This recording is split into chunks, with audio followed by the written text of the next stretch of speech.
म्हातारीची गोष्ट. एक होती म्हातारी. एकदा ती आपल्या लेकीकडे जायला निघाली. लेक राहायची दुसऱ्या गावाला.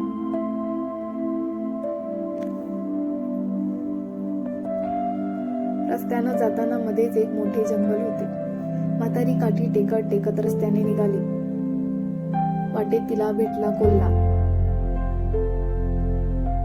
तो म्हणाला, म्हातारे म्हातारे, मी तुला खातो. पण म्हातारी हुशार होती.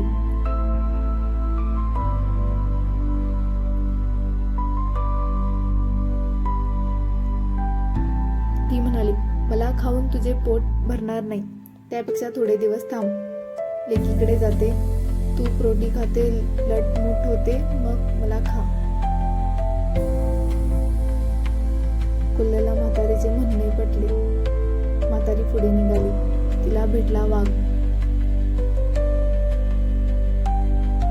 तो म्हणाला, म्हातारे म्हातारे, मी तुला खातो. त्याने डरकाळी फोडली. म्हातारी त्याला म्हणाली, मला खाऊन तुझे पोट भरणार नाही, त्यापेक्षा थोडे दिवस थांब. लेकीकडे जाते,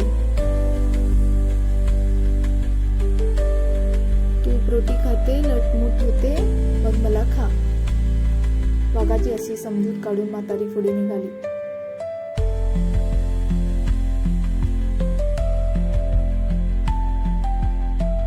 लेकीकडे गेली. ती खूप दिवस मजेत राहिली. खाऊन पिऊन लटमुट झाली. थोड्या दिवसांनी तिला वाटले की आपण आपल्या घरी जावे.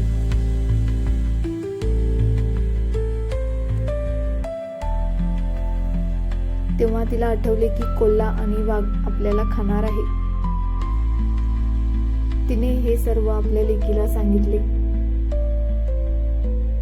मग लेकीने तिला जादूचा भोपळा दिला. आपल्या घरी परत येताना तिने एक मोठा लाल भोपळा घेतला.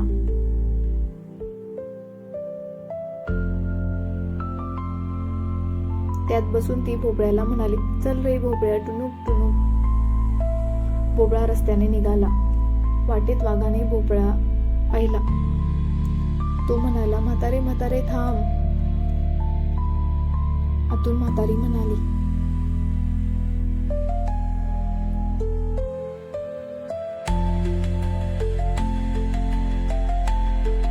कशाची म्हातारी आणि कशाची कोतारी, चल रे भोपळ्या, टुनुक टुनुक. त्याबरोबर भोपळा जोरात पळू लागला.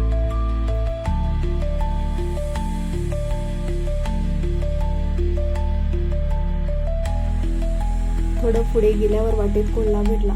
तो म्हणाला, म्हातारी म्हातारे, थांब.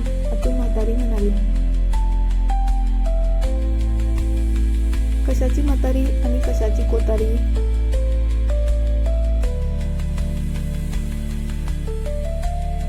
कोल्ह्यानेही भोपळ्याला थांबवण्याचा प्रयत्न केला.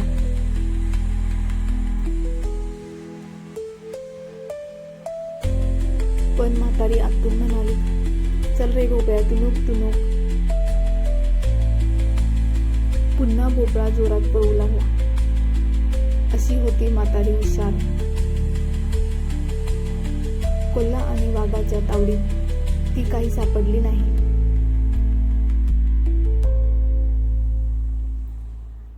भोपळ्यात बसून ती सुखरूप आपल्या घरी पोहोचली. तात्पर्य, शक्तीपेक्षा युक्ती श्रेष्ठ. धन्यवाद.